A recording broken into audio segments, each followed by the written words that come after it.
আজকে আমরা এই যে দুইটা কলাম আছে এখান থেকে আমরা আশুলিয়া কতবার লেখা আছে সেটা কাউন্ট করব, খুঁজে বের করবো কতবার। হ্যাঁ, চলেন লিখি ইকুয়াল টু কাউন্ট ইফ লিখে রেঞ্জ।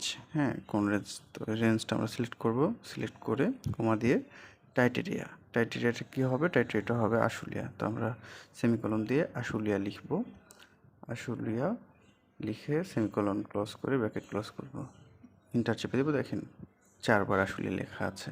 হ্যাঁ, এখন পাশে এটাতে এই যে ইয়েটা আছে এটাতে কতবার আশুলিয়া লেখা আছে এটা বের করব। আবার ইকুয়াল টু দিয়ে কাউন্ট ইফ লিখবো, কাউন্ট ইফ লিখে রেঞ্জ সিলেক্ট করে নিব। হ্যাঁ, রেঞ্জ সিলেক্ট করে আবার কমা দিয়ে টাইটেরিয়া। হ্যাঁ, টাইটেরিয়াটা কি? টাইটেরিয়াটা আশুলিয়া।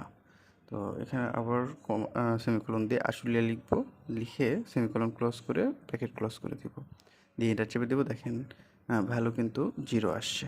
হ্যাঁ, আর 0 আসার কারণটা হচ্ছে আশুলিয়ার সাথে আরও এক্সট্রা কিছু ওয়ার্ড যোগ করা আছে, এটার জন্য সে খুঁজে পাচ্ছে না আশুলিয়া কতবার লেখা আছে। তো এখানে আমরা কী করব? এখানে এই যে স্টার ইউজ করব। হ্যাঁ, তাহলেই এই সমস্যার সমাধান হয়ে যাবে। তো এখানে আশুলিয়ার আগে এবং পরে স্টার ইউজ করে ইন্টার চেপে দেবো। দেখেন ভ্যালু চলে এসেছে।